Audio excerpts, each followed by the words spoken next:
Youth for mission സെന്ററുടെ Saturday morning Bible സ്റ്റഡിയിലേക്ക് എല്ലാവരെയും ഒരു പ്രാവശ്യം കൂടെ സ്വാഗതം ചെയ്യുന്നു. മത്തായിയുടെ സുവിശേഷമാണല്ലോ നമ്മളിപ്പോൾ പഠിച്ചുകൊണ്ടിരിക്കുന്നത്. മത്തായിയുടെ സുവിശേഷം 22-ാമത്തെ അധ്യായം അവസാനത്തെ ഭാഗങ്ങളിലേക്ക് നമ്മൾ വന്നിരിക്കുകയാണ്.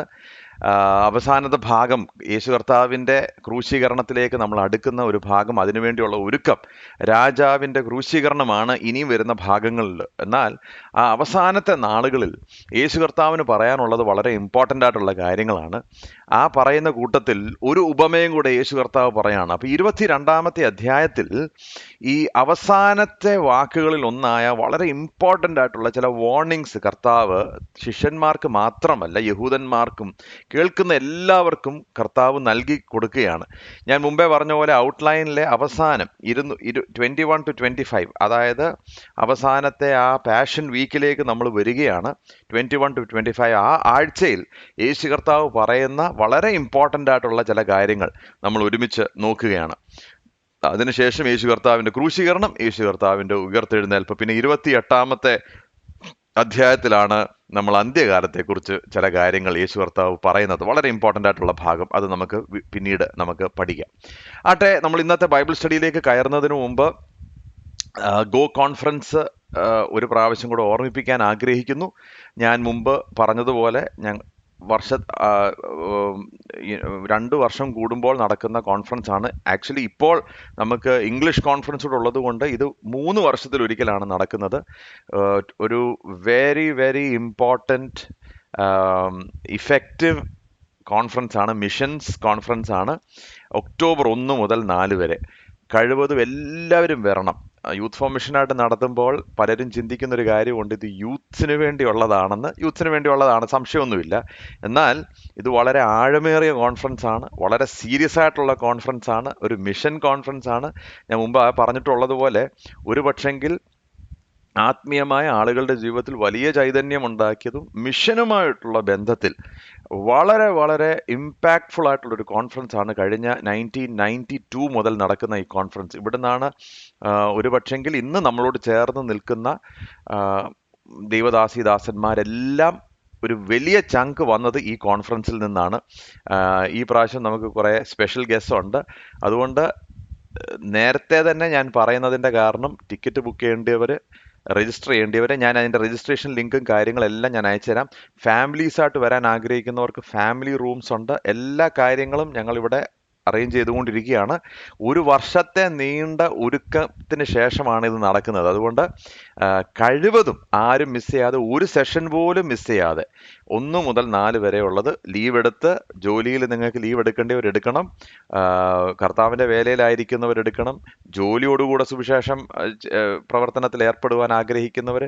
ഇതിനകത്ത് പല സെഷൻസ് ഉണ്ട്. നമ്മൾ ആത്മീയമായുള്ള ഉണർവിനുള്ള സെഷൻസ് ഉണ്ട്. അതുപോലെ തന്നെ ഫെയ്ത്ത് ആൻഡ് വർക്ക്, നമ്മുടെ വിശ്വാസവും നമ്മുടെ ജോലിയും തമ്മിൽ എങ്ങനെ നമുക്ക് ഒരുമിച്ച് കൊണ്ടുപോകാം, കർത്താവിൻ്റെ നാമത്തിൻ്റെ മഹത്വത്തിന് വേണ്ടിയുള്ള സെഷൻസ് ഉണ്ട്. പിന്നെ ഇന്ത്യ എന്നുള്ള വലിയ മഹാരാജ്യത്തിൽ കർത്താവ് എന്നെക്കുറിച്ചും നിങ്ങളെക്കുറിച്ചും ഈ തലമുറയിൽ എന്താണ് ആഗ്രഹിക്കുന്നത്, ഒരുമിച്ച് ഇഫക്റ്റീവായിട്ട് സ്ട്രാറ്റജിക്കലി നമുക്ക് എങ്ങനെ ആത്മാക്കളെ നേടണം എന്നൊക്കെയുള്ള വളരെ നല്ല ടോപ്പിക്സും അതുപോലെ തന്നെ സാക്ഷ്യങ്ങളും കേൾക്കാനുള്ള ഒരു ഗോൾഡൻ ഓപ്പർച്യൂണിറ്റി. അതുകൊണ്ട് നിങ്ങൾ മിസ് ചെയ്യരുത്. നിങ്ങൾ ടിക്കറ്റ്സ് ബുക്ക് ചെയ്യുക, ലീവിന് അപ്ലൈ ചെയ്യുക. ഒക്ടോബർ 1 to 4 നമ്മുടെ സാറ്റർഡേ മോർണിംഗ് ബൈബിൾ സ്റ്റഡിയിലുള്ള എത്രയും ആളുകൾക്ക് വരാമോ അത്രയും ആളുകൾ വരണം. ഞങ്ങളുടെ ജീവിതത്തിലും ഞങ്ങളുമായിട്ട് ബന്ധപ്പെട്ട് നിൽക്കുന്ന അനേക ആളുകളുടെ ജീവിതത്തിലും this has been extremely effective. അതുകൊണ്ട് ഞാൻ ആവർത്തിച്ച് പറയുകയാണ്. ഞാൻ ഇനി വരുന്ന ദിവസങ്ങളിലും ആവർത്തിച്ച് ഇതിനെക്കുറിച്ച് പറയും. കാരണം നമ്മുടെ ആ ചെറിയ കൂട്ടത്തിൽ നിന്നൊരു നല്ല ഭാഗം വരണം എന്നുള്ള ആഗ്രഹം കൊണ്ടാണ്. നേരത്തെ രജിസ്റ്റർ ചെയ്തില്ലെങ്കിൽ സീറ്റ്സ് ഫില്ലാവും, പിന്നെ നമുക്ക് പ്രയാസമാകും. ആട്ടെ, ഓക്കെ. അതുകൊണ്ട് നിങ്ങൾ ആരെങ്കിലും ഇതിനകത്ത് വരണം എന്ന് ആഗ്രഹിക്കുന്നവർ, ഇന്ന് ഞാൻ ഇതിൻ്റെ ഡീറ്റെയിൽസ് ഒക്കെ ഇന്നോ നാളെയും കൊണ്ട് ഞാൻ ഗ്രൂപ്പിലിടും. അത് നിങ്ങൾ ഷെയർ ചെയ്യണം, അവരെ കൊണ്ട് രജിസ്റ്റർ ചെയ്യിപ്പിക്കണം എന്ന് ഞാൻ പ്രത്യേകം ഓർമ്മിപ്പിക്കുകയാണ്. ഓക്കെ, മത്തായിയുടെ സുവിശേഷം 22-ാമത്തെ അധ്യായത്തിൻ്റെ 1 മുതൽ 14 വരെയുള്ള വാക്യങ്ങളിൽ ഒരു കല്യാണ സദ്യയിലേക്ക് യേശു കർത്താവ് ഒരു ഉപമ പറയുക. ഒരു കല്യാണ സദ്യയിലേക്ക് രാജാവ് ജനങ്ങളെ ക്ഷണിച്ചതിനെക്കുറിച്ച്. അപ്പോൾ ഈ ഭാഗം നമ്മൾ കാണുമ്പോൾ 4 കാര്യങ്ങൾ കാണാം. ഓക്കെ, അതുകൊണ്ടാണ് ഞാൻ പറഞ്ഞ കഴിഞ്ഞ പ്രാവശ്യത്തെ പോലെയും ഈ പ്രാവശ്യത്തെ പോലെ അടുത്ത സെഷനും ഇതിനകത്ത് വലിയ ആഴമേറിയ കാര്യങ്ങൾ, അതായത് നമ്മൾ വളരെ ഡീറ്റെയിൽഡ് ആയിട്ട് ക്രോസ് റെഫറൻസ് എടുത്ത് പഠിക്കേണ്ട കാര്യങ്ങളൊന്നും ഇതിനകത്തില്ല. എന്നാൽ ഈ ഉപമകളിൽ നമ്മൾ ശ്രദ്ധയിൽ വരുത്തേണ്ട ചില കാര്യങ്ങളുണ്ട്. അത് മാത്രമേ ഞാൻ തൊടുന്നുള്ളൂ. ഇവിടെ നമ്മൾ കാണുന്നത് ഈ 1 മുതൽ 14 വരെയുള്ള വാക്യങ്ങളിൽ യേശുക്രിസ്തുവിന്റെ അധികാരത്തെ ചോദ്യം ചെയ്ത ജനത്തോട് യേശു കർത്താവ് ഒരു വാർണിംഗ് കൊടുക്കുക. ഇതാണ് ഫൈനൽ വാർണിംഗ് കേട്ടോ. ഈ ഉപമയാണ് ഫൈനൽ ഉപമയിലൂടെ കർത്താവ് കൊടുക്കാൻ ആഗ്രഹിക്കുന്ന വാർണിംഗ്. ഈ ഉപമയ്ക്കകത്ത് യേശു കർത്താവ് ഒരു രാജാവിന്റെ ക്ഷണത്തെക്കുറിച്ച് പറഞ്ഞിട്ട് ഈ ക്ഷണം തിരസ്കരിച്ച ഒരു കൂട്ടർ, ദ ഇൻവിറ്റേഷൻ റിജക്റ്റഡ്. അത് കഴിഞ്ഞിട്ട് ഇത് തിരസ്കരിച്ച, ഇത് അപമാനിച്ച, ഇത് അവഗണിച്ച ആളുകൾക്ക് രാജാവ് കൊടുത്ത ശിക്ഷയെക്കുറിച്ച് പറയുന്നു. 3, അവര് അത് ഉപേക്ഷിച്ചത് കൊണ്ട് വേറെ ചിലരെ രാജാവ് ക്ഷണിക്കുന്നതായി നാം കാണുന്നു. അവസാനം വിവാഹത്തിനൊത്ത വസ്ത്രം ധരിക്കാത്തവരെ പുറത്താക്കുന്ന ഒരു ഭാഗം. ഇങ്ങനെ 4 വളരെ പ്രധാനപ്പെട്ട കാര്യങ്ങളാണ് നമ്മൾ ഇതിനകത്ത് കാണുന്നത്. അതുകൊണ്ടാണ് ഞാൻ പറഞ്ഞത് ആഴമേറിയ സത്യങ്ങൾ, അതായത് നമ്മൾ ഇതിനകത്തോട്ട് കയറി ഇതിനകത്ത് ഡ്വെല്ല് ചെയ്യേണ്ട കാര്യമൊന്നുമില്ല. എന്നാൽ മനസ്സിലാക്കേണ്ട വളരെ ഇമ്പോർട്ടൻ്റ് ആയിട്ടുള്ള സത്യങ്ങൾ എല്ലാ ഭാഗത്തും ഉണ്ട്. ഈ ഭാഗം നമുക്ക് വൺ ബൈ വൺ നമുക്കൊന്ന് നോക്കാം. മത്തായിയുടെ സുവിശേഷം 22-ാമത്തെ അധ്യായത്തിന് 1 മുതൽ 6 വരെയുള്ളതാണ് ഈ ക്ഷണിക്കപ്പെട്ട ഇൻവിറ്റേഷൻ. യേശു പിന്നെയും അവരോട് ഉപമകളായി എന്തെന്നാൽ സ്വർഗരാജ്യം തന്റെ പുത്രന് വേണ്ടി കല്യാണ സദ്യ കഴിച്ച ഒരു രാജാവിനോട് സദൃശ്യം. അവൻ കല്യാണത്തിന് ക്ഷണിച്ചവരെ വിളിക്കേണ്ടതിന് ദാസന്മാരെ പറഞ്ഞയച്ചു. അവർക്കോ വരുവാൻ മനസ്സായില്ല. പിന്നെയും അവൻ മറ്റ് ദാസന്മാരെ അയച്ചു. എൻ്റെ മുത്താഴം ഒരുക്കി തീർത്തു, എൻ്റെ കാളകളെയും തടിപ്പിച്ച മൃഗങ്ങളെയും അറുത്തു, എല്ലാം ഒരുങ്ങിയിരിക്കുന്നു, കല്യാണത്തിന് വരുവീൻ എന്ന് ക്ഷണിച്ചവരോട് പറയിച്ചു. അവർ അത് കൂട്ടാക്കാതെ ഒരുത്തൻ തൻ്റെ നിലത്തിലേക്കും മറ്റൊരുത്തൻ തൻ്റെ വ്യാപാരത്തിനും പോയി കളഞ്ഞു. ശേഷമുള്ളവർ അവൻ്റെ ദാസന്മാരെ പിടിച്ച് അപമാനിച്ച് കൊന്ന് കളഞ്ഞു. അപ്പോൾ ഇവിടെ നമ്മൾ കാണുന്നത് രാജാവിൻ്റെ വലിയ ഒരു ക്ഷണം. നമ്മളിവിടെ മനസ്സിലാക്കേണ്ട ഒരു കാര്യം, യേശു തമ്പുരാൻ തന്നെ 3 വർഷക്കാലം ഒരു ചെറിയ ഏരിയയിൽ, ജോഗ്രഫിയിൽ, അതായത് ഒരു 3 കിലോമീറ്റർ സ്ക്വയറിൽ, 3 സ്ക്വയർ കിലോമീറ്റർ, ചെറിയൊരു ജോഗ്രഫി, ആവർത്തിച്ച് താൻ തന്നെ ദൈവത്തിൻ്റെ പുത്രൻ തന്നെ, മസിഹ തന്നെ പ്രസംഗിച്ചു. എന്നാൽ ഇതിൻ്റെ അവസാനത്തിങ്കൽ ഒരു ചെറിയ കൂട്ടം മാത്രമേ വിശ്വസിച്ചുള്ളൂ. Very very few people. അപ്പൊ നമ്മൾ പറയും, പക്ഷേ യേശു കർത്താവിൻ്റെ വലിയ അത്ഭുതങ്ങളുടെ പിന്നാലെ വലിയ ജനക്കൂട്ടമൊക്കെ ഉണ്ടായിരുന്നല്ലോ. ജനക്കൂട്ടം ഉണ്ടായിരുന്നു, പക്ഷെ വിശ്വസിച്ചവർ, യഥാർത്ഥമായി വിശ്വസിച്ചവർ വളരെ ചെറിയ ഒരു കൂട്ടം. ഹോശാന പാടിയവർ ആയിരങ്ങളല്ലായിരുന്നു, പക്ഷെ വിശ്വസിച്ചവർ, കാരണം അവർക്ക് വേണ്ടിയ രാജാവിനെ അവർക്ക് കിട്ടിയില്ല. അവരാഗ്രഹിച്ച മസിഹ അല്ല യേശു കർത്താവ്. യേശു കർത്താവ് പറഞ്ഞു, എൻ്റെ രാജ്യം ഐഹികമല്ല. ഇങ്ങനെയുള്ള ഒരു കൗണ്ടർ കൾച്ചർ, അപ്സൈഡ് ഡൗൺ കിങ്ഡത്തിന്റെ രാജാവായി യേശു കർത്താവ് അവസാനം വന്നപ്പോൾ ക്രൂശിലേക്ക് വരുമ്പോഴത്തേക്ക് ആരുമില്ല കൂടെ. അപ്പോൾ വളരെ ചെറിയൊരു കൂട്ടമേ യഥാർത്ഥത്തിൽ വിശ്വസിച്ചുള്ളൂ. അപ്പൊ അങ്ങനെ ഉള്ള ഒരു അവസ്ഥയിൽ യേശു കർത്താവ് ഒരു മുന്നറിയിപ്പ് കൊടുക്കുകയാണ്. ഇതുവരെ എന്തൊക്കെയാ പറഞ്ഞത്? ദാഹിക്കുന്നവരെ എൻ്റെ അടുക്കൽ വരുവീൻ, ഭാരം ചുമക്കുന്നവരോ എൻ്റെ അടുക്കൽ വരുവീൻ, വരുവീൻ വരുവീൻ വരുവീൻ. ഇങ്ങനെ കർത്താവ് ക്ഷണം അവർക്ക് വേണ്ടി അവരെ ക്ഷണിച്ച് സ്നേഹത്തോടെ പിന്നെ പറയുന്നു, ഞാനൊരു വാർണിംഗ് കൂടെ തരാൻ പോവാ. എന്താണ്? നിങ്ങൾ മനസ്സിലാക്കണം, ഒരു ഉപമ പറയുക, ഒരു രാജാവ് എല്ലാം ഒരുക്കിയിരിക്കുക, കല്യാണ സദ്യ, പുത്രന് വേണ്ടിയുള്ള കല്യാണ സദ്യ വളരെ മനോഹരമായി ഒരുക്കി വെച്ചിരിക്കുകയാണ്. എന്നിട്ട് എന്താ പറയുന്നത്? എല്ലാം ഒരുങ്ങിയിരിക്കുന്നു എന്ന് പറഞ്ഞാൽ നിങ്ങൾ വന്ന് കഴിച്ചാൽ മതി, വേറെ ഒരു പരിപാടിയും ചെയ്യണ്ട. നിങ്ങൾ ഇങ്ങനെ വരണമെന്നോ അങ്ങനെ വരണമെന്നോ അത് ചെയ്തിട്ട് വരണമെന്നോ ഇന്ന ഒരുക്കങ്ങൾ ചെയ്തിട്ട് ഒന്നും വേണ്ട, നിങ്ങൾ വന്നാ മതി. Everything is ready. ഇന്ന് സുവിശേഷവും ഇത് തന്നെയാണ്. എല്ലാം നിവൃത്തിയായി, യേശു കർത്താവ് സകലവും ചെയ്തു. പിന്നെന്താ? നിങ്ങളൊന്ന് വരണം, യേശുവിൻ്റെ അടുക്കിലേക്ക് നിങ്ങൾ വരണം. രക്ഷ നിങ്ങൾ കർത്താവിൻ്റെ കയ്യിലേക്ക് നിങ്ങളുടെ ജീവിതത്തെ മുഴുവനായി സമർപ്പിക്കണം, രക്ഷിക്കപ്പെടണം എന്നൊക്കെ പറയുന്നത് ഇതാണ്. എല്ലാം ചെയ്തു കഴിഞ്ഞു. മതങ്ങൾ പറയുന്നത് എന്നാ? ഡു ഡു ഡു ഡു, നിങ്ങൾ ചെയ്യണം, അത് ചെയ്യണം, ഇത് ചെയ്യണം, മറ്റേ ചെയ്യണം, മറിച്ച് ചെയ്യണം. അതെല്ലാം ചെയ്തു കഴിഞ്ഞിട്ട് നിങ്ങൾ വരണം എന്നാ പറയുന്നത്. സുവിശേഷം അതല്ല പറയുന്നത്. നിങ്ങൾ എങ്ങനെ ആയിരിക്കുന്നോ അതുപോലെ വരിക. കാരണം എന്നാ, എല്ലാം ഒരുങ്ങിയിരിക്കുന്നു. Everything has been done. ഇങ്ങനെ ക്ഷണിച്ച കൂട്ടത്തിൽ 3 കൂട്ടരെ കാണാം കേട്ടോ. ഒന്നാമത്തെ കൂട്ടര് എന്താ പറയുന്നതെന്നറിയോ? അയ്യോ, പറഞ്ഞത് ഞങ്ങൾക്ക് പല കാര്യങ്ങളുണ്ട്. ഒരാൾ വ്യാപാരത്തിന് പോയി, വി ആർ വെരി ബിസി. ഇങ്ങനെ കുറച്ച് കൂട്ടരുണ്ട് കേട്ടോ. എന്ത് പറഞ്ഞാലും അതേ, ഇപ്പൊ ഭയങ്കര തിരക്കല്ലേ, ഇപ്പൊ ഭയങ്കര ഇപ്പോഴത്തെ എന്ന് പറഞ്ഞു കഴിഞ്ഞാൽ നമുക്ക് ഒരുപാട് കാര്യങ്ങൾ ചെയ്തു തീർക്കേണ്ടി, മക്കളുടെ കാര്യങ്ങളില്, ജോലി തിരക്കുകളിൽ. യേശുതമ്പുരാന്റെ ഈ വലിയ ക്ഷണം തിരസ്കരിക്കുന്ന ഒരു കൂട്ടരാണ് പ്രീ ഓക്യുപ്പൈഡ്. എപ്പോ നോക്കിയാലും ഭയങ്കര തിരക്ക. ഒന്നീ ജോലി തിരക്ക്, അല്ലെങ്കിൽ വീട്ടു തിരക്ക്, അല്ലെ പിള്ളേരുടെ പുറയുള്ള തിരക്ക്, തിരക്ക് തിരക്ക് തിരക്ക് തിരക്ക്. അതുകൊണ്ട് ഇതങ്ങ് അവഗണിക്കും. കാരണം എന്നാ, apparently there are more important things to do. നമുക്ക് കുറെ വേറെ ഇമ്പോർട്ടൻ്റ് ആയിട്ടുള്ള കാര്യം. ഇന്ന് അനേകര് ഈ വലിയ ക്ഷണം സ്വീകരിക്കാത്തത്, ഇപ്പൊ ഇതിനൊക്കെ ആർക്കാ സമയം, അല്ലേ? ഇപ്പൊ നമുക്ക് വേറെ കുറെ കാര്യങ്ങളല്ലേ ചെയ്യേണ്ടത്. പ്രിയമുള്ളവർ, ഈ കാണുന്നതെല്ലാം നശ്വരമാണ്. ഇത് മാറിക്കഴിയുമ്പോൾ ഈ ക്ഷണത്തിന്റെ ഇമ്പോർട്ടൻസ് മനസ്സിലാവും. രണ്ടാമത്തെ കൂട്ടരാരാന്നറിയോ?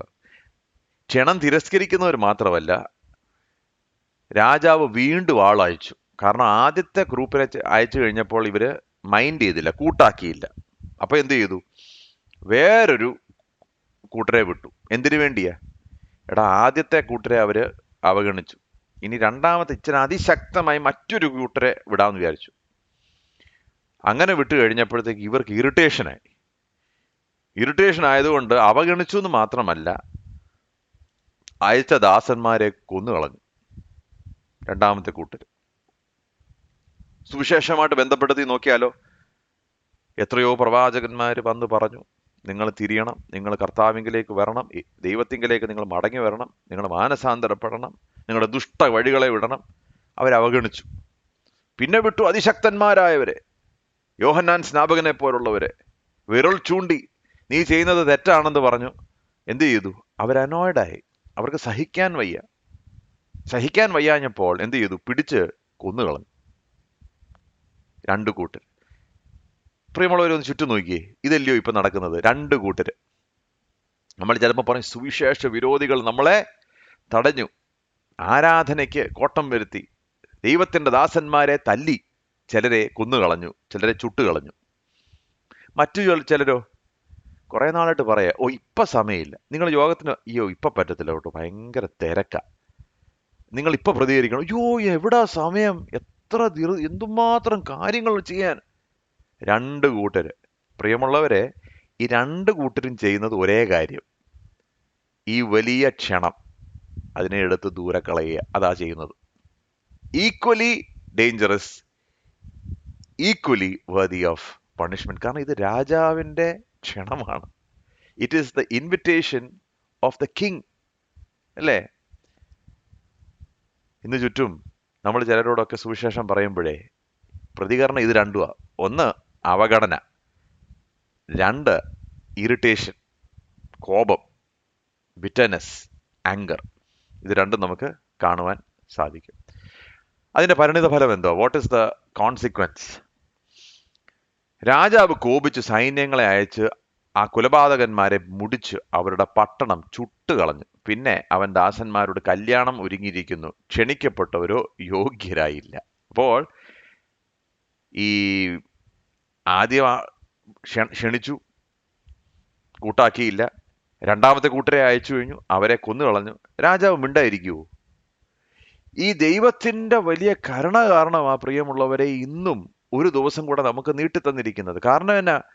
ആളുകൾ മാനസാന്തരത്തിലേക്ക് മടങ്ങി വരുവാൻ. യേശു കർത്താവിന്റെ വരവ് താമസിക്കുന്ന എന്തുകൊണ്ടാ? പത്രോസ് പറയുന്നത് എന്നാ അറിയാം? നിങ്ങൾ പറയും, എല്ലാവരും കളിയാക്കും നിങ്ങളെ, എന്തിയേ വരുമെന്ന് പറഞ്ഞ ആളെന്തിയേ, വരുന്നില്ലല്ലോ എന്നൊക്കെ പറഞ്ഞ ആളുകൾ കളിയാക്കും. യേശു കർത്താവ് വരാത്തതിന്റെ ഒരേ ഒരു കാരണമേ ഉള്ളൂ, ഒറ്റ കാരണമേ ഉള്ളൂ. അനേകരും കൂടെ മാനസാന്തരത്തിൽ ദൈവത്തിന്റെ രാജ്യത്തിലേക്ക് കടക്കണം എന്നുള്ള ദൈവത്തിന്റെ വലിയ കരുണ, അതാണ് കാരണം. കാരണം ഇനിയും കർത്താവ് വരുമ്പോൾ ആദ്യം വന്നതുപോലല്ല, കഴുതപ്പുറത്തല്ല വരുന്നത്. അവനൊരു വെള്ള കുതിരയുടെ മേൽ ന്യായാധിപനായാണ് വരുന്നത്. അപ്പോൾ അവന്റെ വായിൽ നിന്ന് പുറപ്പെടുന്ന ഒരു വാളുണ്ട്. ആ വാളിന്റെ പ്രത്യേകത ന്യായവിധി ആ വാളാൽ അവൻ നിവർത്തിക്കും, അവന്റെ ശത്രുക്കളെ അവൻ കൊന്നുകളയും. അപ്പോൾ പ്രിയമുള്ളവരെ, ആ കുഞ്ഞാടിന്റെ കോപത്തിന്റെ കീഴിൽ പെടാതിരിക്കാൻ വേണ്ടിയാണ് കർത്താവ് തന്റെ വലിയ ദയയാൽ ഇത് നീട്ടിവെച്ചിരിക്കുന്നത്. എന്നിട്ടും ക്ഷണം സ്വീകരിക്കാത്ത എത്രയോ ആയിരങ്ങൾ, ഇല്ലയോ? എത്രയോ ലക്ഷക്കണക്കിന് ജനം ഈ ക്ഷണത്തിനെ അവഗണിച്ച് കളയുന്നു. എന്നാൽ ഓർത്തോണം, ദൈവം തമ്പുരാൻ തന്നെ പറഞ്ഞു, my spirit shall not strive with man for ever. എൻ്റെ ആത്മാവ് മനുഷ്യരോട് എന്നും വാദിക്കയില്ല. ഒരു സമയമുണ്ട്.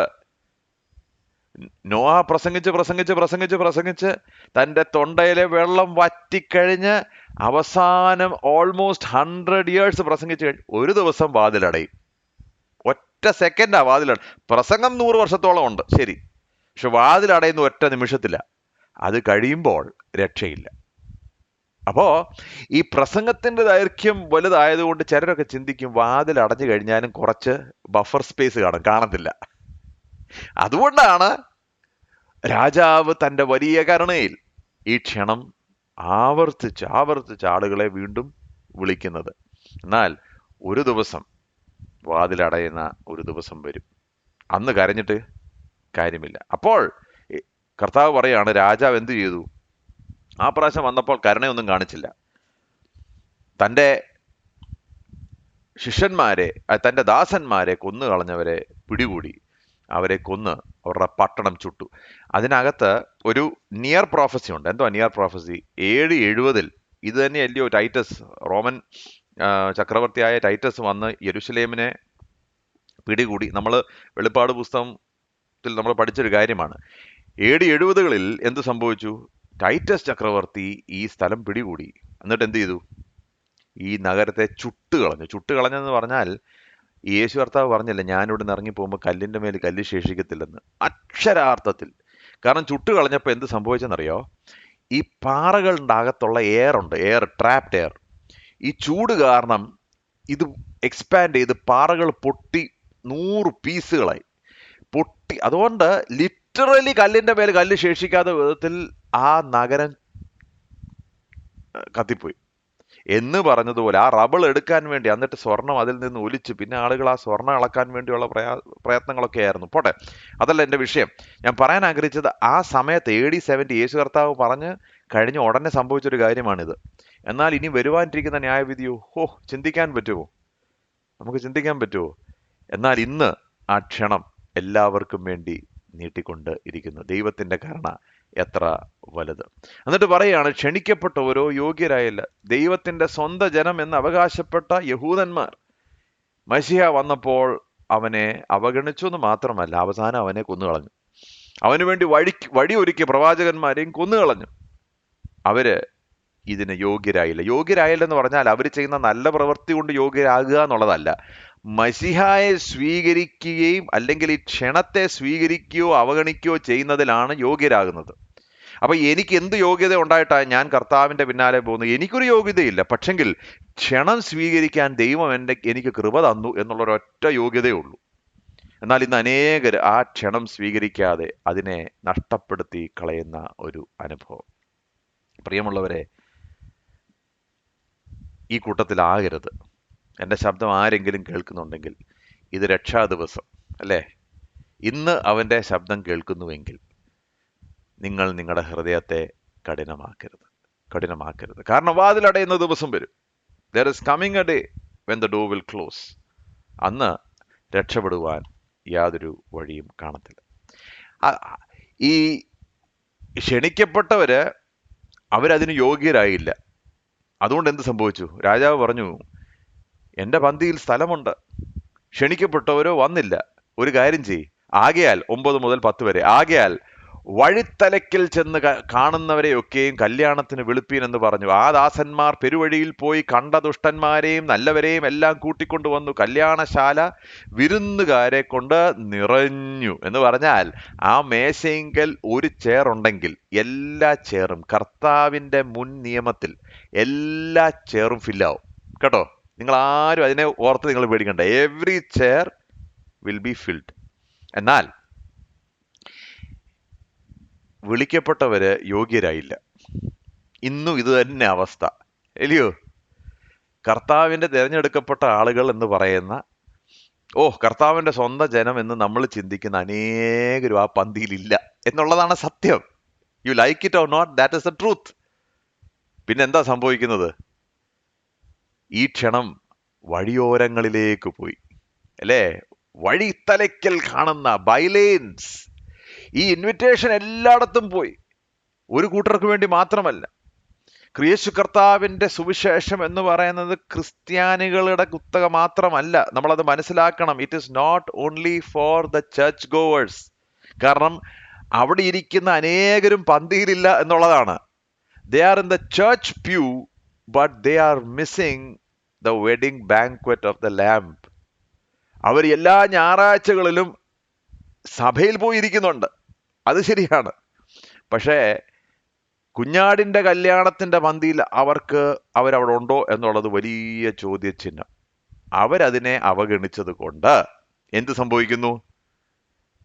അയ്യോ, ഒരിക്കലും ചിന്തിക്കാത്ത, ഒരിക്കലും ഇതിനകത്ത് വരത്തില്ല എന്ന് ചിന്തിച്ച അനേകര് കുഞ്ഞാടിന്റെ പന്തിയിലുണ്ട്. ഞാൻ എപ്പോഴും പറയുന്ന പോലെ സ്വർഗത്തിൽ ചെല്ലുമ്പോൾ ഭയങ്കര അത്ഭുതങ്ങളോട് അത്ഭുതങ്ങളാണ്.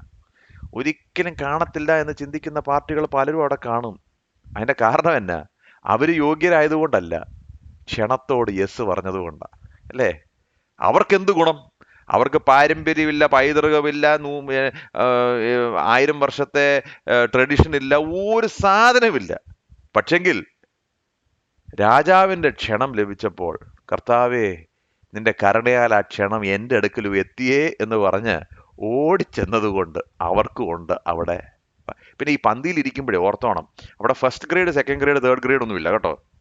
അത് ഓർത്തോണം. കുഞ്ഞാടിന്റെ കല്യാണ സദ്യയിൽ ഇരിക്കുന്നവരെല്ലാം ഒരു ഗ്രേഡാണ്. ഒരിക്കലും നമ്മൾ ചിന്തിക്കില്ല, നമ്മുടെ സെക്ഷനിലൊക്കെ പല ഗ്രേഡൊക്കെ തിരിക്കും. അവരവിടെ ഇരുന്നാൽ മതി, അവരിവിടെ ഇരുന്നാൽ മതി. പക്ഷെ അങ്ങനല്ല കുഞ്ഞാടിന്റെ പന്തിയിൽ. കാരണം അവൻ വേർപാടിന്റെ നടുച്ചുവരനെ ഇടിച്ചു കളഞ്ഞവനാ. അതുകൊണ്ട് അവിടെ ചെല്ലുന്നവർക്ക് ഫുൾ ആക്സസ്, ഫുൾ പ്രിവിലേജസ് ആണ്. അപ്പോൾ അവിടെ ചെന്ന് വിളിച്ചു. എന്താ സംഭവിച്ചത്? യഹൂദന്മാരുടെ അടുക്കൽ ദൈവത്തിന്റെ സ്വന്തം ജനം, ന്യായപ്രമാണം അവരുടേത്, പ്രവാചകന്മാർ അവരുടേത്, അവർക്കാണ് സകലതും വെളിപ്പെട്ട് കിട്ടിയത്, അല്ലയോ? എന്നിട്ടും അവര് മശിഹായെ അവഗണിച്ചു. മശിഹായെ അവഗണിച്ചത് കൊണ്ട് ജാതികളുടെ ഇടയിൽ നിന്ന് എനിക്കും നിങ്ങൾക്കും യേശു കർത്താവിന്റെ മണവാട്ടി സഭയാകുവാൻ കർത്താവ് വലിയ വലിയ ഭാഗ്യം തന്നു. എന്നാൽ ഇൻ ദ ചർച്ച് ഏജ്, ഈ സഭായുഗത്തിൽ എന്താ സംഭവിച്ചിരിക്കുന്നത്? The so called traditional Christian, അല്ലേ? എൻ്റെ വലിയ വലിയ വലിയ വലിയ അപ്പൂപ്പന്മാർ തൊട്ട് ഈ സഭയ്ക്കകത്തായിരുന്നു എന്ന് പറയുന്ന അനേകരും, they are in the church pew, they might miss the wedding banquet of the Lord. കാരണം ഇതിനകത്ത് വേറൊന്നുമില്ല. എൻ്റെ മഹത്വമോ പാരമ്പര്യമോ ഒന്നും പറഞ്ഞുകൊണ്ട് വരാനൊക്കത്തില്ല. കുഞ്ഞാടിൻ്റെ ക്ഷണം സ്വീകരിക്കുക. നാലാമത് കാണുന്നത് എന്താണ്? നമ്മൾ കാണുന്നത് 11 മുതൽ 14 വരെ, ദി ഇൻട്രൂഡർ എക്സ്പെൽഡ്.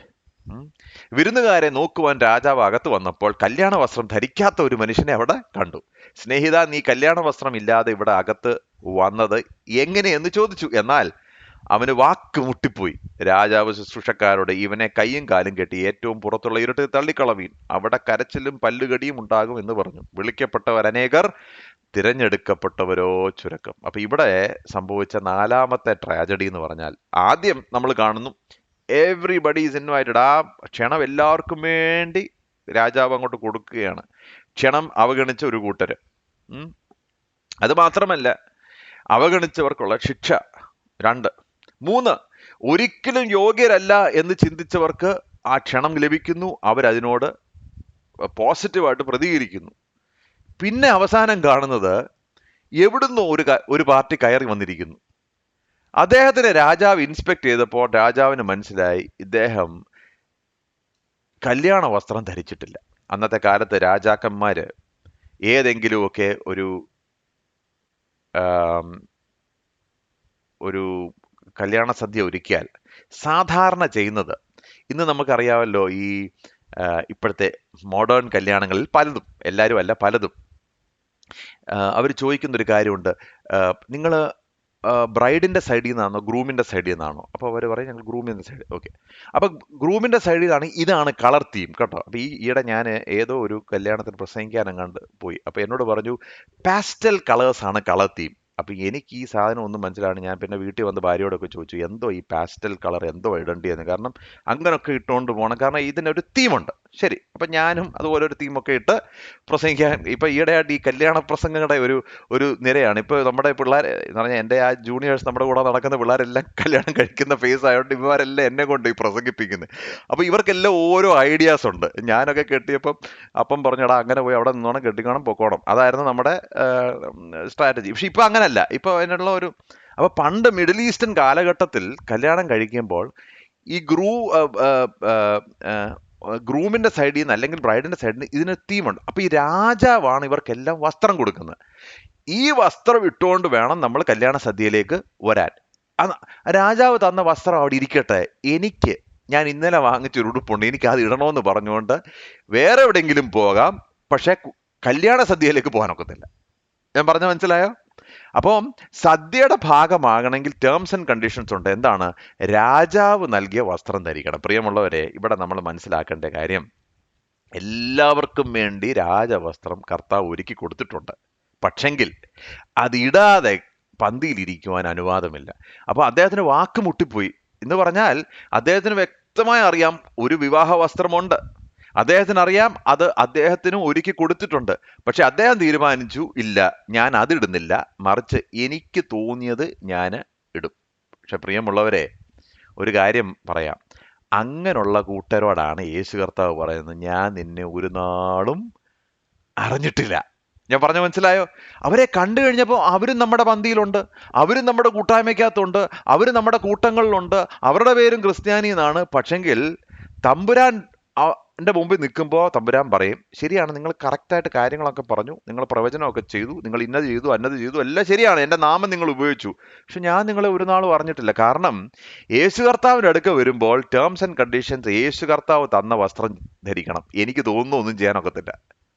ഇന്ന് പലരും എങ്ങനെയാണെന്നറിയോ? യേശുവിൻ്റെ അടുക്ക വരും, പക്ഷെ they come on their own terms, അവരുടെ സ്വന്തം വ്യവസ്ഥ അനുസരിച്ചാണ് വരുന്നത്. ഈയിടെ ഒരു ആൻറ്റി എന്നെ തൻ്റെ വീട്ടിലേക്ക് കൂട്ടിക്കൊണ്ടുപോയി.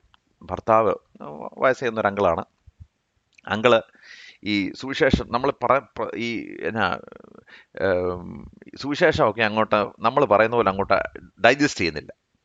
അപ്പോൾ അവസാനം അങ്കിൾ എന്നോട്, അതെ, ഞാൻ എന്താണ്ട് ഇന്നിന്ന പള്ളികളിലൊക്കെ വർഷത്തിലൊരിക്കൽ ഞാൻ പോവും, അവിടെ ചെന്ന് ഞാൻ വിശുദ്ധന്മാരോടൊക്കെ പറഞ്ഞ് പ്രാർത്ഥിക്കും, മാതാവിനോട് ഞാൻ പ്രാർത്ഥിക്കും, ഇവരോടല്ല.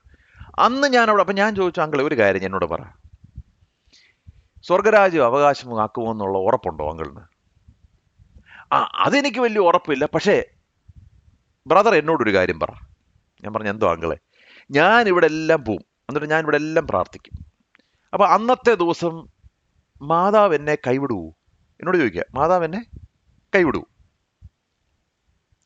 അപ്പൊ ഞാൻ അങ്ങളോട് പറഞ്ഞു, അങ്കിളെ, കൃപയാലുള്ള രക്ഷ കർത്താവ് തന്ന ടേംസ് ആൻഡ് കണ്ടീഷൻസിൽ അങ്ങോട്ട് പോകണം, അല്ലാതെ എൻ്റെ ടേംസ് ആൻഡ് കണ്ടീഷൻസിൽ എനിക്ക് കർത്താവിൻ്റെ അടുക്കലേക്ക് പോകാനൊക്കത്തില്ല. ഞാൻ തീരുമാനിച്ചു, ഞാൻ വർഷത്തിലൊരിക്കൽ ഇന്ന പള്ളികളിൽ പോവും, ഞാൻ ഇന്ന ആളുകളോടൊക്കെ പ്രാർത്ഥിക്കും, അപ്പൊ അത് കാരണം ഞാൻ വരുന്നുണ്ട്, ഞാൻ വരാൻ പ്ലാൻ ഇട്ടിട്ടുണ്ട്, പക്ഷെ ടേംസ് ആൻഡ് കണ്ടീഷൻസ് എൻ്റെതാ, നടക്കത്തില്ല. ഇത് തന്നെയാണ് ഈ എന്നാ ചുങ്കക്കാരൻ പറഞ്ഞത്. ചുങ്കക്കാരൻ എന്നാ പറഞ്ഞത്? ഞാൻ ഇങ്ങനല്ലാത്തത് കൊണ്ടും ഞാൻ അങ്ങനല്ലാത്തത് കൊണ്ടും ഞാൻ ഇവിടെ വന്ന് റെഗുലറായിട്ട് പ്രാർത്ഥിക്കുന്നത് കൊണ്ടും കർത്താവെ നീ എന്നെ നീതീകരിക്കണേ. നടക്കത്തില്ല. അവനും വന്നു ദേവാലയത്തിൽ, ശരിയാണ്, പക്ഷെ വസ്ത്രം മാറിപ്പോയി. ഈ കൃപയാലുള്ള രക്ഷ കർത്താവ് തന്ന നീതി വസ്ത്രമല്ലാതെ പരിശുദ്ധനായ ദൈവത്തിന്റെ മുമ്പിൽ നിൽക്കുവാൻ ആർക്കും കഴിയുകയില്ല. പ്രിയമുള്ളവർ, ഇത് നമ്മൾ മനസ്സിലാക്കണം. This is a truth. എൻ്റെ നല്ല ഉദ്ദേശങ്ങളോ, my good intentions, my right intentions, ഇതൊന്നും കർത്താവിന്റെ സന്നദ്ധിയിൽ ചെലവായി പോകത്തില്ല. അപ്പൊ മറ്റേ പുള്ളിക്ക് ഉത്തരം മുട്ടിപ്പോയെന്നാ പറയുന്നത്. എന്ന് പറഞ്ഞാൽ ഒന്നും പറയാനില്ല. അപ്പൊ ദൈവസന്നിധിയിൽ വരുമ്പോൾ ഒരു കാര്യം മറക്കരുത്, you can only come to him on his terms and conditions. ഒരു വ്യവസ്ഥ തന്നിട്ടുണ്ട്. എന്താണ് വ്യവസ്ഥ? ഒറ്റ വ്യവസ്ഥയെ തന്നിട്ടുള്ളൂ. അതുകൊണ്ട് കൃപയാൽ വിശ്വാസം മൂലം നിങ്ങൾ ക്രൂശിൽ കർത്താവ് എനിക്ക് വേണ്ടി ചെയ്തു തന്ന ആ വലിയ പ്രവൃത്തി, രക്ഷയുടെ പൂർത്തീകരണത്തിൽ ഞാൻ വിശ്വാസത്താൽ മാത്രം വരുമ്പോൾ നീതിയുടെ വസ്ത്രം അവൻ എനിക്ക് തരികയാണ്. രാജാവ് തരുന്ന വസ്ത്രമാണ് ഈ നീതി വസ്ത്രം. അല്ലാതെ ഞാൻ വന്നിട്ട്, ഇല്ല പക്ഷെ ഞാൻ ഇതൊക്കെ ചെയ്തായിരുന്നല്ലോ, നിന്റെ നാമത്തിൽ ഞാൻ പ്രവചിച്ചല്ലോ, ഞാൻ എല്ലാ ഞായറാഴ്ചയും പള്ളിയിൽ പോകുമായിരുന്നല്ലോ, എൻ്റെ പിതാക്കന്മാർ പഠിപ്പിച്ച പ്രാർത്ഥനകളൊക്കെ ഞാൻ പറഞ്ഞല്ലോ, ഇതൊന്നും മോശമാണെന്നല്ല ഞാൻ പറഞ്ഞത്. പക്ഷെ ആ വസ്ത്രം കൊണ്ട് ഇപ്പം മറ്റേ ആൾ വന്നിട്ട് പറയുക, രാജാവ് തന്ന വസ്ത്രം ഞാൻ ഇട്ടിട്ടില്ല, പക്ഷേ ഉണ്ടല്ലോ ഞാൻ പുതിയ ഡിസൈനർ വെയർ അർമാനിയാണ് ഇട്ടിരിക്കുന്നത്, പറഞ്ഞിട്ട് കാര്യമില്ല. അതിന് എത്ര നല്ല വസ്ത്രമാണെന്ന് പറഞ്ഞിട്ട് കാര്യമില്ല. രാജാവ് തന്ന വസ്ത്രം ധരിക്കണം. ഇന്ന് പലരും ഇത് മിസ്സാകുന്നതിന്റെ കാരണം, ചിലർ ചിന്തിക്കുന്നത് തന്നെ ഞാൻ ഇതിന്റെ ഭാഗമാണെന്നാ. പക്ഷെങ്കിൽ രാജാവിന്റെ വസ്ത്രം ധരിക്കാത്ത കാലത്തോളം ഇതിന്റെ ഭാഗമാകാൻ ഒക്കത്തില്ല.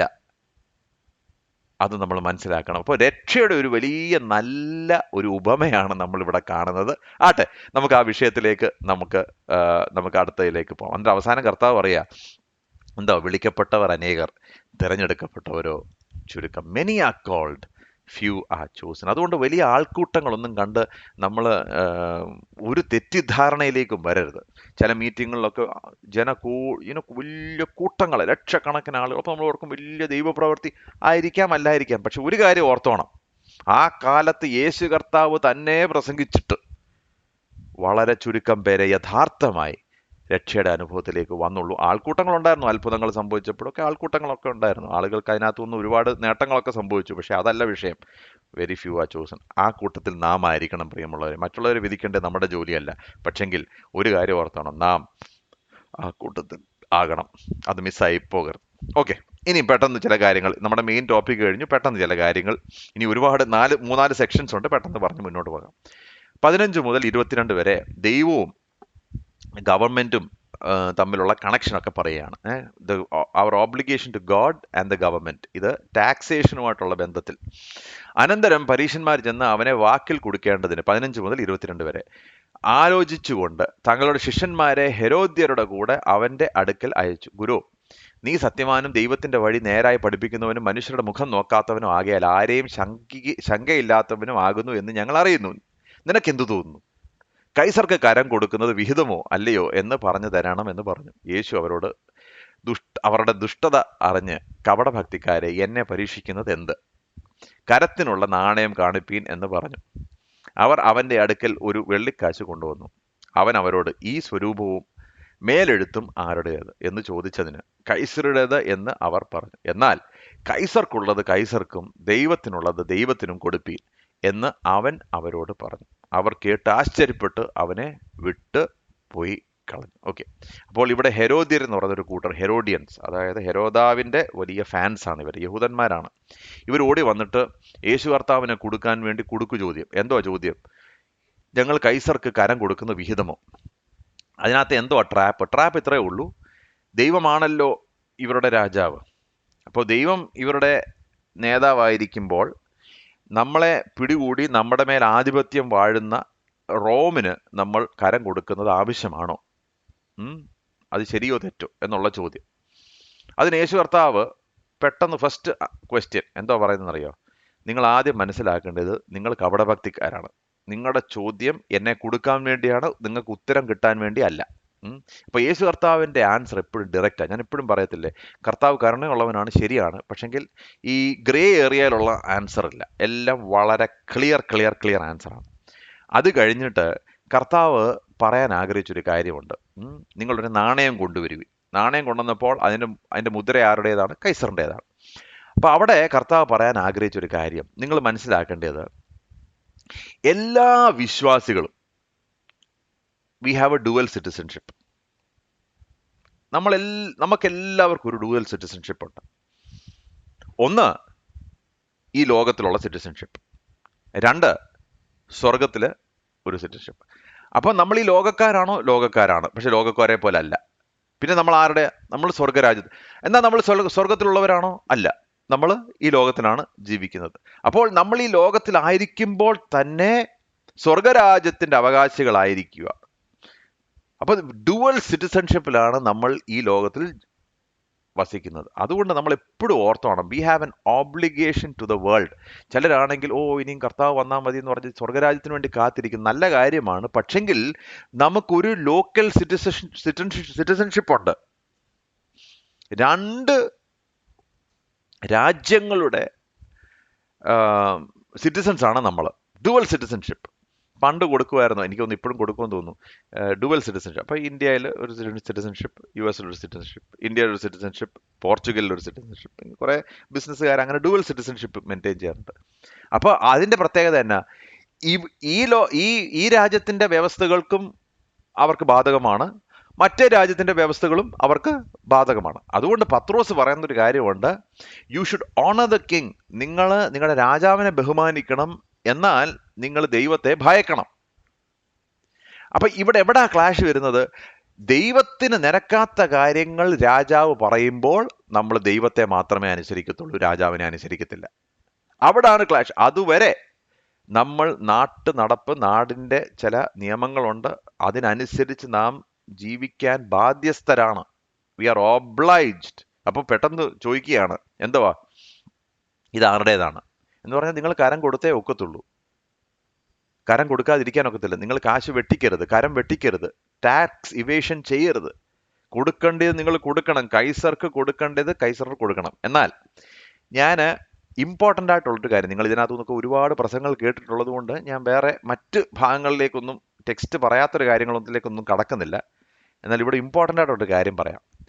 എന്നാൽ കൈസർക്കുള്ളത് കൈസർക്കും ദൈവത്തിനുള്ളത് ദൈവത്തിനും കൊടുപ്പീൻ എന്ന് അവൻ അവരോട് പറഞ്ഞു. അപ്പൊ ദൈവത്തിനുള്ളത് എന്തുവാ ദൈവത്തിനുള്ളത്? സകലവും ദൈവത്തിനുള്ളതാ, അല്ലേ? Everything, the whole thing belongs to God, അല്ലേ? അവൻ നമ്മളെ അവന്റെ സ്വരൂപത്തിൽ ഉണ്ടാക്കി. അപ്പം മുദ്ര, നമ്മുടെ മേലുള്ള മുദ്ര അവന്റെ മുദ്ര എന്ന് പറഞ്ഞാൽ എന്തുവാ? ഞാൻ അവൻ്റെതാ. അപ്പൊ ഞാനും എനിക്കുള്ളതെല്ലാം ദൈവത്തിനാ. അപ്പൊ ചോദ്യം ഇതാണ്, ദൈവത്തിനുള്ളത് ദൈവത്തിന് കൊടുത്തിരുന്നെങ്കിൽ യഹൂദന്മാരുടെ മേൽ റോം ഭരിക്കയില്ലായിരുന്നു. മനസ്സിലായോ ഞാൻ പറഞ്ഞത്? ദൈവം തന്നെ അവരുടെ ദൈവമായിരിക്കെ അവര് പറഞ്ഞു, മറ്റ് ജാതികളെ പോലെ ഞങ്ങൾക്കൊരു രാജാവിനെ വേണമെന്ന് പറഞ്ഞില്ലേ? അത് പറഞ്ഞപ്പോ തുടങ്ങിയതാണ് ഇവരുടെ അധപ്പതനം. റോം ഇന്ന് അവരുടെ മുകളിൽ ആധിപത്യം അല്ലെങ്കിൽ അവർ വാഴുന്നുവെങ്കിൽ അതിനൊറ്റ കാരണമേ ഉള്ളൂ, ദൈവത്തിനുള്ളത് അവർ ദൈവത്തിന് കൊടുത്തില്ല. ഇന്ന് ഓർത്തോണം, ഇതിനകത്തെ ആത്മീയ പ്രിൻസിപ്പിൾ മാത്രമല്ല, ഇതിനകത്തൊന്ന് ഒത്തിരി വേറെ വേറെ കാര്യങ്ങളൊക്കെ എക്സ്പോസിറ്റ് ഡിഡക്റ്റ് ചെയ്ത് പറയുന്നവരൊക്കെ ഉണ്ട്. ഞാൻ ആ മേഖലകളിലേക്കൊന്നും കടക്കുന്നില്ല, കാരണം നമ്മുടെ ടെക്സ്റ്റ് പറയുന്നത് മതി, അതിനപ്പുറത്തോട്ട് നമുക്ക് വേണ്ട. അപ്പൊ ഈ ടെക്സ്റ്റിനകത്ത് ഒരു കാര്യം വ്യക്തം, ദൈവത്തിന് കൊടുക്കേണ്ടത് ദൈവത്തിന് കൊടുത്തിരുന്നുവെങ്കിൽ യഹൂദന്മാർ ഒരു രാജാവിന്റെ കീഴിൽ അവര് വാഴുമായിരുന്നു, ഒറ്റ രാജാവിന്റെ കീഴിൽ. അത് ദൈവം അവരുടെ രാജാവായി. അപ്പൊ ശമൂവേലിനോട് വന്ന് ഞങ്ങൾക്ക് രാജാവിനെ വേണം. അപ്പം എന്തോ കർത്താവ് പറഞ്ഞത്? എടാ, ഞാനല്ലയോ നിങ്ങളുടെ രാജാവ്, നിങ്ങൾക്ക് എന്താ വേണ്ടി? ഇല്ലല്ലോ, ഞങ്ങൾക്ക് മറ്റേത് വേണം. ദൈവത്തിനുള്ളത് ദൈവത്തിന് കൊടുക്കണം. വിശ്വാസി ശ്രദ്ധിച്ചോണം കേട്ടോ, ദൈവത്തിനുള്ളത് ദൈവത്തിന് കൊടുത്തോണം. കൊടുത്തില്ലെങ്കിൽ ഏതെങ്കിലും വേറെ എന്തെങ്കിലും വന്ന് നമ്മുടെ ജീവിതത്തിൽ വാഴും. ഇതൊരു ആത്മീയമായ പ്രിൻസിപ്പിളാണ്. അപ്പം ഈ ലോകത്ത് നാം ജീവിക്കുമ്പോൾ we are obliged to the laws of the land, അതിനകത്ത് യാതൊരു സംശയമില്ല.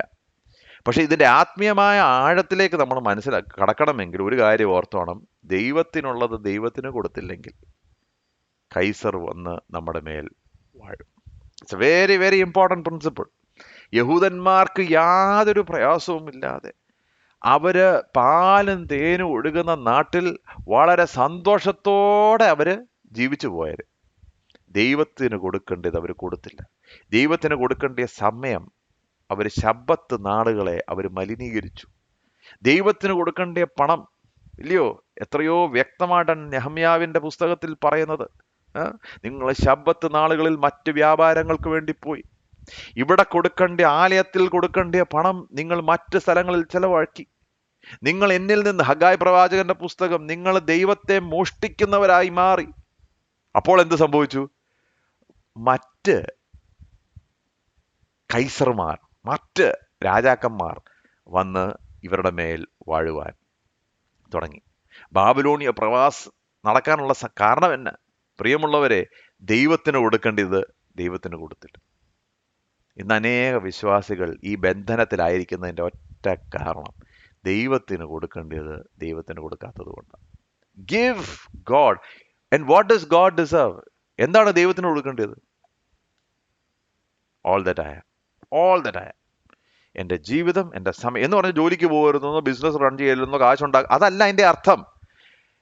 എൻ്റേത്, ഞാൻ ചെയ്യുന്നത് സകലത്തും എനിക്ക് വേണ്ടിയല്ല, എൻ്റെ സ്വാർത്ഥതയ്ക്ക് വേണ്ടിയല്ല, ദൈവത്തിൻ്റെ മഹത്വത്തിന് വേണ്ടിയാണെന്ന് മനസ്സിലാക്കുമ്പോൾ പ്രിയമുള്ളവരെ, നമ്മുടെ ജീവിതം വളരെ മനോഹരമായിരിക്കും. അപ്പോൾ ഡുവൽ സിറ്റിസൺഷിപ്പ് മറക്കരുത്. രാജാവിന് കൊടുക്കേണ്ടത് രാജാവിന്, ദൈവത്തിന് കൊടുക്കേണ്ടത് ദൈവത്തിന്. ഓക്കെ, ഇനി പുതിയൊരു വിഷയത്തിലേക്ക് വന്നിരിക്കുകയാണ്. പുനരുത്ഥാനം എന്ന വലിയ വിഷയത്തിലേക്ക് നമ്മൾ വന്നിരിക്കുക. ഓക്കെ, അതൊന്ന് വായിക്കാം. ഇവിടെ സദൂക്യർ, ഒരു മിനിറ്റ്, ഓക്കെ, സദൂക്യർ വന്നൊരു ചോദ്യം ചോദിക്കുകയാണ്. ഈ സദൂക്യർ 22 അധ്യായത്തിന്റെ 23 to 33 പുനരുത്ഥാനമില്ല എന്ന് പറയുന്ന സദൂക്യരും അന്ന് അവന്റെ അടുക്കൽ വന്നു. ഗുരോ, ഒരുത്തൻ മക്കളില്ലാതെ മരിച്ചാൽ അവന്റെ സഹോദരൻ അവന്റെ ഭാര്യയെ ദേവര വിവാഹം കഴിച്ച് തൻ്റെ സഹോദരന് സന്തതിയെ ജനിപ്പിക്കണമെന്ന് മോശ കൽപ്പിച്ചുവല്ലോ. എന്നാൽ ഞങ്ങളുടെ ഇടയിൽ 7 സഹോദരന്മാരുണ്ടായിരുന്നു. അവരിൽ ഒന്നാമത്തവൻ വിവാഹം ചെയ്ത ശേഷം മരിച്ചു. സന്തതി ഇല്ലായകയാൽ തൻ്റെ ഭാര്യയെ സഹോദരന് വിട്ടേച്ച് രണ്ടാമത്തവനും മൂന്നാമത്തവനും 7-ാമത്തവൻ വരെയും അങ്ങനെ തന്നെ എല്ലാവരും കഴിഞ്ഞിട്ട് ഒടുവിൽ സ്ത്രീയും മരിച്ചു. എന്നാൽ പുനരുത്ഥാനത്തിൽ അവൾ 7 ആർക്ക് ഭാര്യയാകും? എല്ലാവർക്കും ആയിരുന്നുവല്ലോ എന്ന് ചോദിച്ചു. അതിന് യേശു ഉത്തരം പറഞ്ഞത്, നിങ്ങൾ തിരുവെഴുത്തുകളെയും ദൈവശക്തിയെയും അറിയായക കൊണ്ട് തെറ്റിപ്പോകുന്നു. പുനരുത്ഥാനത്തിൽ അവർ വിവാഹം കഴിക്കുന്നില്ല, വിവാഹത്തിന് കൊടുക്കപ്പെടുന്നതുമില്ല. സ്വർഗത്തിലെ ദൂതന്മാരെ പോലെ അത്രേ ആകുന്നത്. മരിച്ചവരുടെ പുനരുത്ഥാനത്തെക്കുറിച്ചോ ദൈവം അരുളി ചെയ്തതിനെ കുറിച്ചോ നിങ്ങൾ വായിച്ചിട്ടില്ലയോ? ഞാൻ എബ്രഹാമിന്റെയും ദൈവം, ഇസഹാക്കിന്റെ ദൈവം, യാക്കോബിന്റെ ദൈവം ആകുന്നു എന്ന് അവൻ അരുളി ചെയ്യുന്നു. എന്നാൽ അവൻ മരിച്ചവരുടെ ദൈവമല്ല, ജീവനുള്ളവരുടെ ദൈവം അത്രേ. പുരുഷാരം ഇത് കേട്ട് അവന്റെ ഉപദേശത്തിൽ വിസ്മയിച്ചു. ഓക്കെ, അപ്പൊ ഇവിടെ സദൂക്യർ എന്ന് പറയുന്ന കൂട്ടര് അവര് പുനരുത്ഥാനത്തിൽ വിശ്വസിക്കാത്തവരാ കേട്ടോ. അപ്പൊ അവരെന്തോ ഈ ചോദിക്കുന്നത്? അവര് പുനരുത്ഥാനത്തിൽ വിശ്വസിക്കുന്നില്ല, അവര് ദൂതന്മാരിൽ വിശ്വസിക്കുന്നില്ല. ഇങ്ങനെയൊക്കെയാണ് ഈ പരീശന്മാരും സദൂക്യരും തമ്മിൽ എന്നും അടി ഉണ്ടായിക്കൊണ്ടിരുന്നതിന്റെ കാരണം അതാ. പൗലോസ് അതല്ല, പൗലോസ് പരീശനായിരുന്നു. അപ്പൊ സദൂക്യരുടെ പ്രത്യേകത എന്ന് പറഞ്ഞാൽ അവർ പുനരുത്ഥാനത്തിൽ വിശ്വസിക്കുന്നില്ല. അപ്പൊ ഈ പുനരുത്ഥാനത്തിൽ വിശ്വസിക്കാത്തവർ എന്തിനാ ഈ പുനരുത്ഥാനത്തെ കുറിച്ച് ചോദ്യം ചോദിക്കുന്നത്? ഇന്ന് അങ്ങനെ പലരും ശ്രദ്ധിച്ചിട്ടുണ്ടോ? ബൈബിളിൽ വിശ്വസിക്കുന്നില്ല, പക്ഷെ ബൈബിളിലെ ഭയങ്കര ചോദ്യങ്ങളാണ് ചോദിക്കുന്നത്. ബൈബിളിലൊന്നും വിശ്വസിക്കുന്നില്ല, പക്ഷെ ഭയങ്കര ചോദ്യങ്ങൾ. കാരണം കുടുക്ക് ചോദ്യം, എല്ലാം കുടുക്ക് ചോദ്യം. അപ്പോ അവിടെ യേശു കർത്താവിന്റെ മറുപടി ഇത് ശ്രദ്ധിക്കണം. നിങ്ങൾക്ക് തിരുവചനവും തിരുവെഴുത്തുകൾ നിങ്ങൾ അറിയുന്നില്ല, ദൈവശക്തിയും അറിയുന്നില്ല. പ്രിയമുള്ളവരെ, ഇത് വളരെ ഇമ്പോർട്ടൻ്റ് 2 കാര്യങ്ങൾ ഞാൻ പറയട്ടെ. ഇന്ന് ദൈവജനം നശിച്ചു പോകുന്നതിൻ്റെ കാരണങ്ങൾ, ഒന്ന്, തിരുവെഴുത്തുകൾ അവരറിയുന്നില്ല, ദൈവശക്തി അവരറിയുന്നില്ല. അനേകർ ദൈവശക്തി വേണമെന്നൊക്കെ പറഞ്ഞ് വലിയ ഇൻസ്പിറേഷണൽ മീറ്റിങ്ങിനൊക്കെ പോകും. അവർക്ക് തിരുവെഴുത്ത് അറിയത്തില്ല, തിരുവെഴുത്ത് അറിയണം, ദൈവശക്തി അറിയണം. ഇത് വളരെ ഇമ്പോർട്ടൻ്റ് ആണ്. ദൈവമക്കളും തിരുവെഴുത്തറിയണം, ദൈവശക്തി എന്താണെന്നറിയാം. അപ്പോൾ അവർ ചെന്ന് ചോദിക്കുന്ന ഒരു ചോദ്യം എന്താ? ഇങ്ങനെ 7 പേരെ വിവാഹം കഴിച്ചൊരു സ്ത്രീ പുനരുത്ഥാനത്തിൽ ആരുടെ ഭാര്യയാകും? ഭയങ്കര ഇന്റലിജന്റ് ക്വസ്റ്റ്യൻ പറഞ്ഞുകൊണ്ട് വന്നതാ കേട്ടോ. ഭയങ്കര ക്വസ്റ്റ്യൻ. ഈ അവർ അപ്പം കർത്താവ് പറയുക, നിങ്ങൾ ആദ്യം ഒരു കാര്യം മനസ്സിലാക്കണം. പുനരുത്ഥാനത്തിൽ കല്യാണം, വിവാഹം എന്ന് പറയുന്ന ഒരു പരിപാടിയില്ല കേട്ടോ. എനിക്ക് ഈ കല്യാണമൊക്കെ കഴിച്ച സമയത്ത് എന്നെ ഏറ്റവും കൂടുതൽ സങ്കടപ്പെടുത്തിയ വാക്കാണ്, എടാ സ്വർഗത്തിൽ ചെല്ലുമ്പം ഭാര്യ ഭർത്തൃ ബന്ധമില്ലെന്നുള്ളത്. എനിക്ക് ഭയങ്കര സങ്കടമായിരുന്നു. ഞാൻ ദൈവത്തോട് പറഞ്ഞു, എനിക്ക് എവിടെ ചെന്നാലും എൻ്റെ ഭാര്യയോടെ നിൽക്കുന്നത് എനിക്ക് വലിയ സന്തോഷമാണ്. അപ്പോൾ സ്വർഗത്തിൽ ചെന്ന് കഴിഞ്ഞിട്ട് ഭാര്യ ഇല്ലെന്ന് പറഞ്ഞു കഴിഞ്ഞാൽ എന്തൊരു പരിപാടിയാണ് അത്? ശരിയായിട്ടുള്ളൊരു കാര്യമല്ല. It is not right. അപ്പോൾ എനിക്ക് വലിയ സങ്കടമായിരുന്നു, സ്വർഗത്തിൽ ചെല്ലുമ്പം ഈ വിവാഹം എന്ന് പറയുന്ന പരിപാടിയില്ല. അപ്പം ഞാൻ അതിനെക്കുറിച്ച് ആ കാലത്ത് ധ്യാനിക്കുമ്പോഴേ എനിക്കൊരു കാര്യം മനസ്സിലായി. അപ്പോൾ യേശു കർത്താവ് പറയുന്നൊരു കാര്യമുണ്ട്, പക്ഷെങ്കിൽ നിങ്ങൾ ബന്ധുക്കാരെ തിരിച്ചറിയും. അതുകൊണ്ടല്ലയോ ഈ ധനവാനും ലാസറിന്റെ ഉപമയിൽ ധനവാൻ എന്താ പറയുന്നത്, അയ്യോ എൻ്റെ ആളുകളോട് ചെന്ന് പറയണമെന്ന്. മനസ്സിലായോ? അപ്പോ ഇവിടെ മനസ്സിലാക്കേണ്ട ഒരു കാര്യം, നമ്മൾ തിരിച്ചറിയും. അതുകൊണ്ടാണ് നമ്മുടെ കൂട്ടത്തിലുള്ളവരും നമ്മുടെ കുടുംബത്തിലുള്ളവരെല്ലാം കർത്താവിനെ അറിയണം എന്നുള്ള നമ്മുടെ ആഴമായ നമ്മുടെ ആഗ്രഹം, തീവ്രമായ ആഗ്രഹം എന്തുവാ? അതിന്റെ കാരണം അവിടെ ചെല്ലുമ്പോൾ നമുക്കറിയാം, ഓക്കെ ഇവരവിടെ ഉണ്ട്, മറ്റവരില്ല, ഇവരുണ്ട് എന്നൊക്കെ ഉള്ളത് നമുക്ക് മനസ്സിലാക്കാൻ കഴിയും. ഇപ്പം ഞാൻ അവിടെ ചെല്ലുമ്പോൾ വലിയ വലിയ വലിയപ്പച്ചനെയും വലിയമ്മച്ചയും ഒക്കെ കാണാൻ കഴിയുമെന്നുള്ള സന്തോഷം, ശരി. എന്നാൽ വിവാഹമില്ല, ദർ ഇസ് നോ മാരേജ്. അപ്പൊ ഇതിന്റെ എന്താ പറയണ്ടേ, അതിന്റെ ലേണിംഗ് എന്താണെന്നറിയാമോ? അതിന്റെ ലേണിംഗ് ഇതാണ്. ഇത്ര മനോഹരമായ ഒരു ബന്ധം അല്ലെ ഈ ലോകത്തിൽ സ്വർഗതുല്യം എന്ന് പറയണമെങ്കിൽ വിവാഹ ജീവിതം അതേ ഉള്ളൂ. ഫോർടേസ്റ്റ് ഓഫ് ഹെവൻ എന്ന് പറയുന്നത് ദാമ്പത്യ ജീവിതമാണ് അല്ലെ, വിവാഹ ജീവിതമാണ് ഫോർടേസ്റ്റ് ഓഫ് ഹെവൻ. അതിന്റെ അനുഭവം അവിടെ ഇരിക്കണമെങ്കിൽ സ്വർഗം എത്രയോ എത്രയോ എത്രയോ എത്രയോ മനോഹരമായിരിക്കണം. ഒന്ന് ചിന്തിച്ചു നോക്കിക്കേ. സ്വർഗതുല്യം എന്ന് പറയുന്ന വിവാഹ ജീവിതത്തിന്റെ ഒരു അനുഭവം സ്വർഗത്തിൽ ഇല്ലാതിരിക്കണമെങ്കിൽ സ്വർഗം എത്രയോ മനോഹരമായിരിക്കണം. How beautiful heaven should be അല്ലേ? ഈ ലോകത്തിൽ എനിക്ക് അനുഭവിക്കാൻ പറ്റുന്ന ഏറ്റവും നല്ല കാര്യം അവിടെ ഇല്ല എങ്കിൽ സ്വർഗം എത്രയോ മനോഹരം. യേശുവിൻ്റെ സാന്നിധ്യം എന്ന് പറയുന്ന, പ്രിയമുള്ളവരെ, നമുക്ക് ചിന്തിക്കാൻ പറ്റാത്തതിൻ്റെ അപ്പുറം മനോഹരമായിരിക്കും. ദാറ്റ് വിൽ ബി ഹെവൻ അല്ലേ? ഈ ലോകത്തിൽ ദൈവം നമുക്ക് ഒരുപാട് സന്തോഷങ്ങൾ തന്നിട്ടുണ്ട്, അത് നമുക്ക് എൻജോയ് ചെയ്യാൻ വേണ്ടിയാ അല്ലേ? അത് തന്നെ കർത്താവ് തന്നെ പറയുന്നുണ്ടല്ലോ, he gives good gifts to his children. തന്റെ മക്കൾക്ക് നല്ല ദാനങ്ങൾ. എന്തിനു വേണ്ടിയാ? ഈ ലോകത്തിൽ നാം ജീവിക്കുമ്പോൾ അത് അനുഭവിക്കുവാനും സന്തോഷിക്കുവാനും ദൈവത്തെ മഹത്വപ്പെടുത്താൻ വേണ്ടി കർത്താവ് തന്നിരിക്കുന്നത്.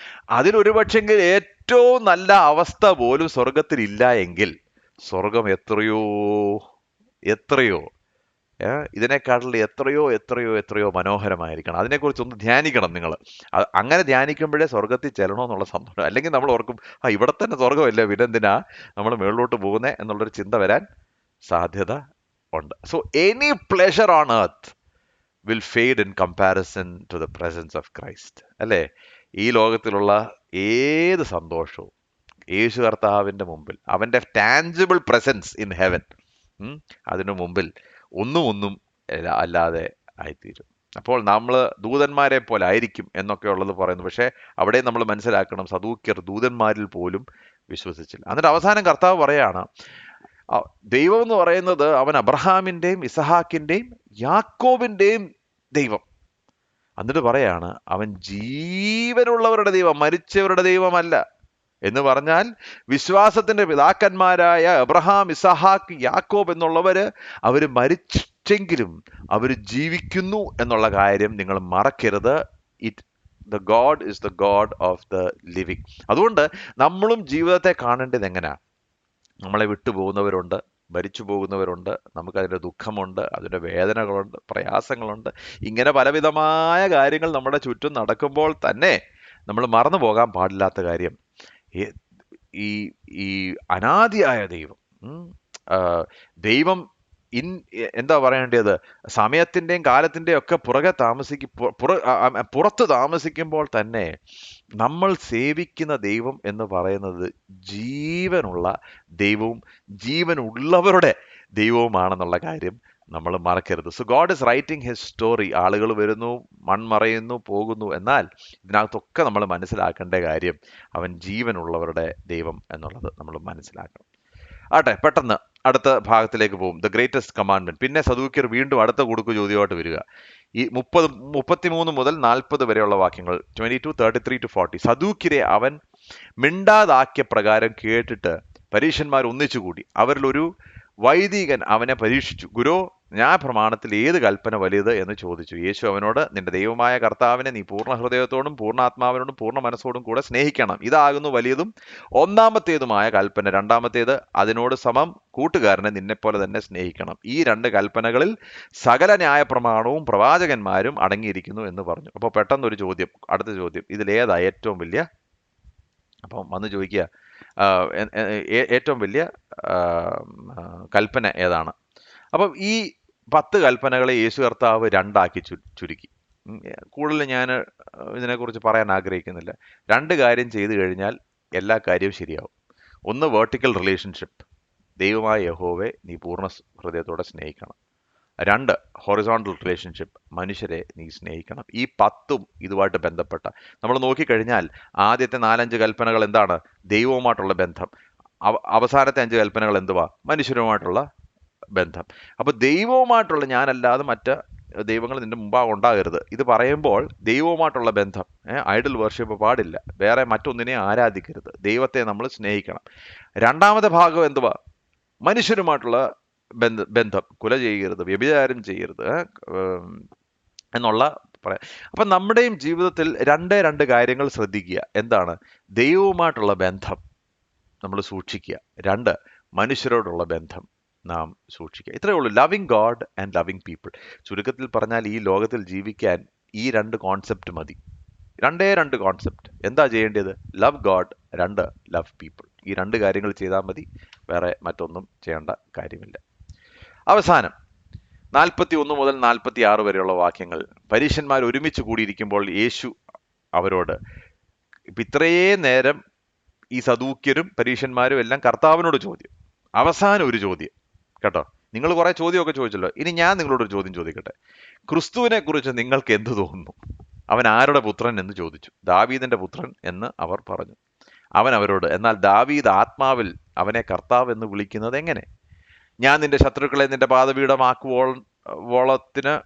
ആക്കുവോളം എന്റെ വലതുഭാഗത്ത് ഇരിക്ക എന്ന് കർത്താവ് എന്റെ കർത്താവിനോട് അരുളി ചെയ്തു എന്ന് അവൻ പറയുന്നുവല്ലോ. ദാവീദ് അവനെ കർത്താവ് എന്ന് പറയുന്നുവെങ്കിൽ അവന്റെ പുത്രനാകുന്നത് എങ്ങനെ എന്ന് ചോദിച്ചു. അവനോട് ഉത്തരം പറവാൻ ആർക്കും കഴിഞ്ഞില്ല. അന്നു മുതൽ ആരും അവനോട് ഒന്നും ചോദിപ്പാൻ തുനിഞ്ഞില്ല. അപ്പോൾ ഇതുവരെയുള്ള ചോദ്യങ്ങൾക്കെല്ലാം യേശു കർത്താവ് മറുപടി കൊടുത്തേച്ച് അവസാനം പറയാം, ഒരു കാര്യം ചെയ്യും, ഇനി ഞാനൊരൊറ്റ ചോദ്യം ചോദിക്കാം, ഒറ്റ ചോദ്യം, അതിനുള്ള ഉത്തരം പറയണം. പ്രിയമുള്ളവരെ, ഇന്ന് മനുഷ്യർ ഒരുപാട് ചോദ്യങ്ങൾ ചോദിക്കുന്നു അല്ലേ? നമ്മളോട് ചോദിക്കുന്നു, നമ്മുടെ ക്രിസ്തീയ വിശ്വാസത്തെക്കുറിച്ച് ചോദിക്കുന്നു, ബൈബിളിനെ കുറിച്ച് ചോദിക്കുന്നു. ഇതിനെല്ലാം മറുപടി ഒരൊറ്റ ചോദ്യമേ ഉള്ളൂ. The greatest of all questions, ഒറ്റ ചോദ്യമേ ഉള്ളൂ. നിങ്ങൾ 1000 ചോദിച്ചോ, 1000 ചോദ്യങ്ങൾക്കുള്ള മറുപടി നമ്മൾ തരാം. അത് കഴിഞ്ഞിട്ട് ഞങ്ങൾക്കൊരു ചോദ്യമുണ്ട്. എന്തോ ചോദ്യം? ക്രിസ്തുവിനെ കുറിച്ച് നിങ്ങൾക്ക് എന്ത് തോന്നുന്നു? അവിടാണ് ക്രിട്ടിക്കൽ ക്വസ്റ്റ്യൻ. ഓക്കെ, ഇന്നത്തെ യൂത്ത്സ് വന്ന് ചോദിക്കും, ഈ ബൈബിൾ ഇങ്ങനെ എഴുതിയിരിക്കുന്നുണ്ടെങ്കിൽ പിന്നെ അതെങ്ങനെ വിശ്വസിക്കാൻ പറ്റും? ശരി, അതിനുള്ള ഉത്തരം തരാം, നിങ്ങൾ ആ ഉത്തരം കേൾക്കുക. അത് കഴിയുമ്പോൾ വേറെ ചോദ്യം ചോദിച്ചുകൊണ്ട് വരും. പിന്നെ പറയും, അങ്ങനെ ആയിരുന്നെങ്കിൽ പിന്നെ ഈ 1200 സഭ എന്താ ഇങ്ങനെ ചെയ്ത്? സഭയെക്കുറിച്ച് കുറേ ചോദ്യം, അതിനുള്ള ഉത്തരം നമ്മൾ കൊടുക്കും. പിന്നെ അത് കഴിയുമ്പോഴത്തേക്ക് പിന്നെ വേറെ ഒരു ചോദ്യം ചോദിച്ചോണ്ടിരും, ഈ ദൈവം ഇത്രയും ശക്തനും ഇത്രയും നല്ലവനുമാണെങ്കിൽ പിന്നെ ഈ സൊമാലിയയിൽ ഇരിക്കുന്ന കുഞ്ഞുങ്ങളെ കുറിച്ചുള്ള ആ ചോദ്യം, അതിനൊരു ഉത്തരം തരാം. The problem of evil in this world, അതിന് ഉത്തരം തരാം. ഈ ചോദ്യങ്ങളെല്ലാം ചോദിച്ചു കഴിയുമ്പോൾ ഒരു മറുചോദ്യം ചോദിക്കട്ടെ, ക്രിസ്തുവിനെ കുറിച്ച് നിങ്ങൾക്ക് എന്ത് തോന്നുന്നു? ഇതാണ് the question of all questions. പ്രിയമുള്ളവർ, ഇതിനോടുള്ള നമ്മുടെ പ്രതികരണവും ഉത്തരവുമാണ് നമ്മുടെ ജീവിതത്തിൻ്റെ ദിശയെ തിരിക്കുന്നത്. ഈ ചോദ്യത്തിനോടുള്ള ഉത്തരവും അതിനോടുള്ള പ്രതികരണവുമാണ് നാം കുഞ്ഞാടിൻ്റെ പന്തിയിൽ കാണുമോ ഇല്ലയോ എന്നുള്ളതിൻ്റെ ദാറ്റ്സ് ദ ഓൺലി ക്വസ്റ്റ്യൻ. ശമരിയ സ്ത്രീ വന്ന്, നീ പ്രവാചകനാണെന്ന് ഞാൻ അറിയുന്നു, നീ നല്ല മനുഷ്യനാണെന്ന് ഞാൻ അറിയുന്നു, നീ യഹൂദനാണെന്ന് ഞാൻ, ഇതെല്ലാം കറക്റ്റാ. അവസാനം പറയുന്നുണ്ട് എന്തുവാ? നീ ക്രിസ്തു ആണെന്ന്. അവിടാണ് അതിൻ്റെ ക്രക്സ് ഇരിക്കുന്നത്. ഇന്ന് അനേകരുടെ പ്രശ്നം എന്നാ? ഇൻക്ലൂഡിങ് ക്രിസ്ത്യൻസ്, ഞാൻ ക്രിസ്ത്യൻസിന്റെ ഔട്ട്സൈഡ് അല്ല, ഇൻക്ലൂഡിങ് ക്രിസ്ത്യൻസ്. യേശു ആരാ? യേശു നമ്മുടെ നല്ല ഗുരുവാണ്. യേശു ആരാ? യേശുവിൻ്റെ പഠിപ്പിക്കലുകളാണ് നമ്മുടെ ഏറ്റവും നല്ല പഠിപ്പിക്കുക. യേശു മാത്രമാണോ വഴിയും സത്യവും ജീവൻ? അത് വിശ്വസിക്കുന്നുണ്ടോ? അത് വിശ്വസിക്കണമെങ്കിൽ യേശു ക്രിസ്തു ആണെന്ന് നാം വിശ്വസിക്കണം. അപ്പോൾ അവര് പറഞ്ഞു എന്താ, അവൻ ദാവീദിന്റെ പുത്രൻ. അവര് പറഞ്ഞത് തെറ്റാണോ ശരിയാണോ? ശരിയായിട്ടുള്ള ആൻസറാ പറഞ്ഞത്. പക്ഷെ പ്രശ്നം എവിടാ വന്നേ? പെട്ടെന്ന് കർത്താവ് ഒരു ചോദ്യം ചോദിക്കുന്നു, സങ്കീർത്തനം 110. അപ്പൊ ഒന്നാമത് മനസ്സിലാക്കേണ്ടത് ഇവര് വിട്ടുപോയ ചില കാര്യങ്ങൾ. ഒന്ന്, യേശു ക്രിസ്തു ബെത്ലഹേമിൽ നിന്നാ വന്നതെന്നുള്ള കാര്യം വിട്ടുപോയി. നസറേത്തിൽ നിന്നുള്ളവനാന്ന് അവർ ചിന്തിച്ചിരുന്നത്. അതുകൊണ്ടല്ലേ ഇത് അച്ഛന്റെ മകനാന്ന് വീണ്ടും പറഞ്ഞു. പിന്നെ അവൻ ദാവീദിന്റെ വംശത്തിൽ നിന്ന് വന്നവനാണെന്നുള്ളത് അവർ ലീനിയേജ് ഒന്ന് പഠിച്ചിരുന്നെങ്കിൽ അതും മനസ്സിലായേനെ. പിന്നെ അവൻ ദാവീദിന്റെ ബെത്ലഹേം എന്ന് പറയുന്ന ദാവീദിന്റെ നഗരത്തിൽ നിന്ന് വന്നെന്നുള്ള കാര്യവും വിട്ടുപോയി. ഇങ്ങനെ സകലതും വിട്ടുപോയി. ഇത്രയും കുടുക്കു ചോദ്യം ചോദിക്കുന്ന സമയം കൊണ്ട് അവർ ശകല റിസർച്ച് ചെയ്തിരുന്നെങ്കിൽ, ഇല്ലേ, ഒരു ശകലമെങ്കിലും. കഴിഞ്ഞ പ്രാവശ്യം ഞാൻ പറഞ്ഞതുപോലെ ദാനിയേൽ പ്രവചന്റെ 70 ആഴ്ചവട്ടക്കാലം അവർ ശരിക്കൊന്ന് പഠിച്ചിരുന്നെങ്കിൽ എത്ര കൃത്യമായിട്ടാണ് യേശു കർത്താവ് യെരുശലേമിലേക്ക് എഴുന്നള്ളിയതെന്നുള്ളത് അവർക്ക് മനസ്സിലായേനെ. പോട്ടെ, അവസാനം കർത്താവ് പറയും, ഓക്കെ ശരി, ഇവൻ ദാവീദിന്റെ പുത്രനാണെന്ന് നിങ്ങൾ പറയുന്നല്ലോ. ഇപ്പൊ സങ്കീർത്തനം 110 ഞാൻ നിങ്ങളോട് ഒരു കാര്യം ചോദിക്കുന്നു. ഞാൻ നിന്റെ ശത്രുക്കളെ നിന്റെ പാദപീഠത്തിലാക്കുവോളതിന് എന്റെ വലത്തുഭാഗത്തിരിക്കുക എന്ന് കർത്താവ് എന്റെ കർത്താവിനോട് അരുളി ചെയ്തു. അവസാനത്തെ ചോദ്യം. അപ്പൊ നിങ്ങൾ ദാവീദ് പുത്രനാണെന്ന് പറയുന്നുവെങ്കിൽ ദാവീദ് എന്താ തന്റെ പുത്രനെ കർത്താവെന്ന് വിളിക്കുന്നതെന്നു? ലാസ്റ്റ് ഫൈനൽ നമ്മൾ പറയത്തില്ല, ചെക്ക് മേറ്റ് ക്വസ്റ്റ്യൻ ആണ്. എന്തുവാ? ഒറ്റ ചോദ്യം. ശരി, നിങ്ങൾ പറഞ്ഞു ദാവീദിന്റെ പുത്രൻ. ഓക്കെ, ദാവീദിന്റെ പുത്രൻ. ഈ ദാവീദിന്റെ പുത്രനെ ദാവീദ് എന്താ കർത്താവെന്ന് വിളിക്കുന്നത്? ഉത്തരം മുട്ടിപ്പോയി. അതിനൊറ്റ ഉത്തരവേ ഉള്ളൂ. അവൻ ദാവീദിന്റെ പുത്രൻ മാത്രമല്ല, അവൻ ദൈവപുത്രനോടായാലേ അവനെ കർത്താവെന്ന് വിളിക്കാനൊക്കത്തുള്ളൂ. He not only should be the son of David, he should also be the son of God. ഇന്ന് പലരും ഇടറിപ്പോകുന്ന എവിടാന്നറിയാവോ? യേശു കർത്താവ് ദൈവത്തിന്റെ പുത്രനാണെന്ന് പ്രഖ്യാപിക്കാനും വിശ്വസിക്കാനും ഏറ്റുപറയാനുള്ള പ്രയാസത്തിലാണ് നിന്നു പോകുന്നത്. പ്രിയമുള്ളവരെ, ഒരൊറ്റ കാര്യത്തിലാണ് നമ്മുടെ വിശ്വാസം നിൽക്കുന്നത്. One thing, that Jesus is the son of God. അവൻ ദൈവപുത്രനെങ്കിൽ അവൻ പറയുന്നത് 100% ശരിയാകും. അവൻ പറയുന്നത് 100% ശരിയാണെങ്കിൽ അവൻ പറയുന്നു, ഞാൻ തന്നെ വഴിയും സത്യവും ജീവനും ആകുന്നു, എന്നിലൂടെ അല്ലാതെ ആരും പിതാവിന്റെ അടുക്കൽ വരുന്നില്ല. ഇതെല്ലാം നമുക്ക് വിശ്വസിക്കാൻ പ്രയാസം എന്താണെന്നറിയോ? യഥാർത്ഥത്തിൽ അവൻ ദൈവത്തിന്റെ പുത്രനാണെന്ന് നാം വിശ്വസിക്കാത്തത് കൊണ്ടാണ്.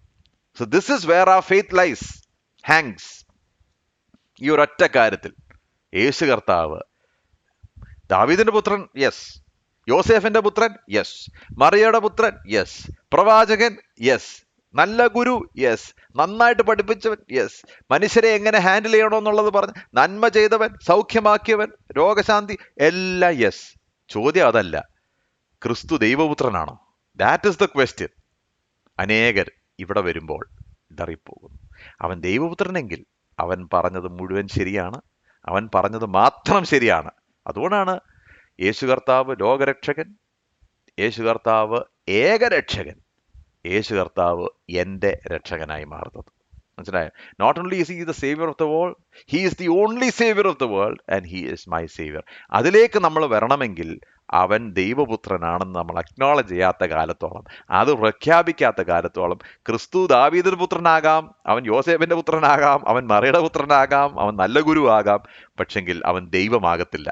If he has to be God, he has to be the son of God. അപ്പൊ അവിടെ വന്നു കഴിഞ്ഞപ്പോൾ എല്ലാവർക്കും ഉത്തരം മുട്ടിപ്പോയി. ഞാൻ ഇത് വായിച്ച കൂട്ടത്തിൽ ചിന്തിച്ചൊരു കാര്യം, കാരണം ഇത് വായിക്കുന്ന കൂട്ടത്തിൽ ഞാൻ 26, 27 അധ്യായമൊക്കെ വായിച്ചിങ്ങനെ മുന്നോട്ട് പോകുമായിരുന്നേ. അപ്പം ഞാൻ ഇന്നലെ ഇത് വായിച്ചിങ്ങനെ മുമ്പോട്ട് പോയപ്പോൾ ഞാൻ ഓർത്തു, ആളുകളെ ഉത്തരം മുട്ടിച്ച ഈ കർത്താവ് പീലാത്തോസിന്റെ മുമ്പിൽ വന്ന് ഒരൊറ്റ വാക്ക് പോലും മിണ്ടാതിരുന്നത് എങ്ങനെയാണെന്ന്. ഞാൻ ചിലപ്പോൾ ചിന്തിക്കും, ഈ വിനയത്തിന്റെ ആഴം എത്ര വലുതാണെന്ന്. ഒന്ന് ഓർത്ത് നോക്കിയേ. ഈ വലിയ വലിയ പഠിപ്പുള്ളവന്മാരെ ഉത്തരം മുട്ടിച്ചെങ്കിൽ എല്ലാവരുടെയും മുമ്പിൽ നിന്ന് എന്തും അവന് പറഞ്ഞ് ആളുകളെ അവരുടെ വാ പൂട്ടാമായിരുന്നു. പക്ഷെ മിണ്ടാതിരുന്നു. കാരണം അവൻ വന്നത് എനിക്കും നിങ്ങൾക്കും വേണ്ടി മരിക്കാൻ വേണ്ടി, ദൈവപുത്രൻ മനുഷ്യപുത്രനായി മാറിയത്. ആട്ടെ, അവിടെ കൊണ്ട് നമ്മൾ നമ്മുടെ അവസാനത്തെ 22 അധ്യായം നമ്മൾ പഠിച്ചു തീർക്കുകയാണ്. പ്രിയമുള്ളവരെ, ഏറ്റവും ഇമ്പോർട്ടൻ്റ് ആയിട്ട് ഇവിടെ പന്തിയിലിരിക്കണമെങ്കിൽ ക്ഷണം സ്വീകരിക്കണം, രാജവസ്ത്രം ധരിക്കണം. എൻ്റെ ഓരോ പരിപാടിയുമായിട്ടും എൻ്റെ ടേംസ് ആൻഡ് കണ്ടീഷൻസിലും എൻ്റെ മനസ്സിനകത്ത് ഞാൻ ചിന്തിച്ചപ്പോൾ ഇങ്ങനെ ആയിരുന്നു, ഞാൻ ഇന്നിന്ന പുസ്തകങ്ങൾ വായിച്ചപ്പോൾ എനിക്ക് ഇന്നിന്ന കാര്യങ്ങളൊക്കെ തോന്നി, അതുകൊണ്ട് ഇങ്ങനെ ഞാൻ വരത്തുള്ളൂ. വരുന്നതിന് കുഴപ്പമില്ല, രാജാവ് കാണുമ്പോൾ പിടിച്ചെടുത്ത് പുറത്തിടും.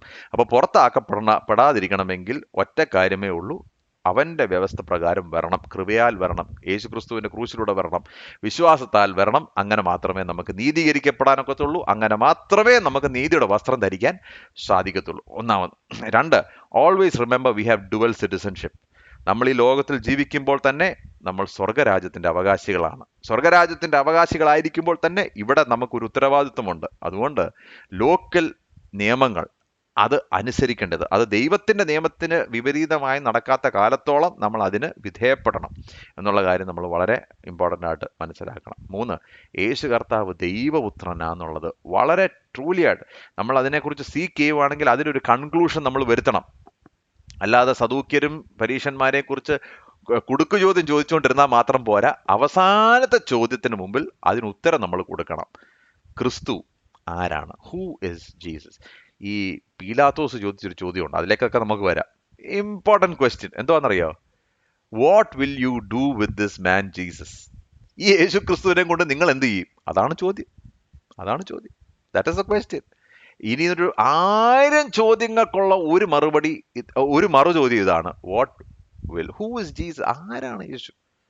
അപ്പൊ അതിൻ്റെ മുമ്പിൽ നമുക്ക് വ്യക്തമായ ഒരു ഉത്തരമാകണം. യേശു കർത്താവ് എൻ്റെ രക്ഷകനാണെന്നുള്ളതും അവൻ ദൈവപുത്രനാണെന്നും ഉള്ള ഒരു കൺഫെഷനിലേക്ക് നമ്മൾ വരുമ്പോൾ ആ പന്തിയിൽ നമുക്കും ഒരു പ്ലേസ് ഉണ്ട്. നമ്മൾ ചെയ്ത ഗുണങ്ങളും നമ്മൾ ചെയ്ത നന്മകളും നമ്മൾ ചെയ്ത വലിയ കാര്യങ്ങളും കൊണ്ടല്ല, അവൻ്റെ കൃപയാൽ അവൻ നമ്മെ ക്ഷണിച്ചതുകൊണ്ട് എല്ലാം ഒരുങ്ങിയിരിക്കുന്നു.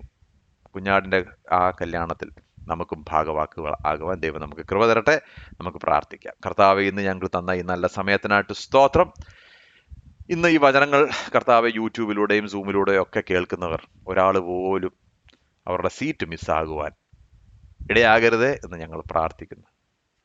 ഞങ്ങൾ അന്ന് കർത്താവിൻ്റെ കൂടെ ആ സദ്യയിൽ ഇരിക്കുമ്പോൾ എല്ലാവരും, ഞങ്ങളുടെ കുടുംബക്കാരും ഞങ്ങളുടെ സ്നേഹിതരും ഒക്കെ അവിടെ കാണപ്പെടുവാൻ കർത്താവെ നീ ഇടയാക്കണമേ, നിന്റെ കൃപയാൽ നീ സാധിപ്പിക്കണമേ എന്ന് ഞങ്ങൾ പ്രാർത്ഥിക്കുന്നു. യേശു കർത്താവ് മാത്രം ദൈവം എന്ന് ഉള്ളിൽ ഉറച്ചു വിശ്വസിപ്പാനും കർത്താവെ അത് ഏറ്റുപറയുവാനും ഞങ്ങളെ സഹായിക്കണമേ എന്ന് ഞങ്ങൾ പ്രാർത്ഥിക്കുന്നു. ഞങ്ങളുടെ പ്രാർത്ഥന കേട്ടതുകൊണ്ട് സ്തോത്രം. ഞങ്ങളെ അനുഗ്രഹിച്ച് ഈ ആഴ്ച ഞങ്ങൾക്ക് ആത്മീയമായ വിജയത്തിൻ്റെ ആഴ്ചയാക്കി അങ്ങ് മാറ്റണമേ എന്ന് പ്രാർത്ഥിക്കുന്നു. യേശു മുഖാന്തരം യാചിക്കുന്ന കൃപയോടെ കേൾക്കണമേ.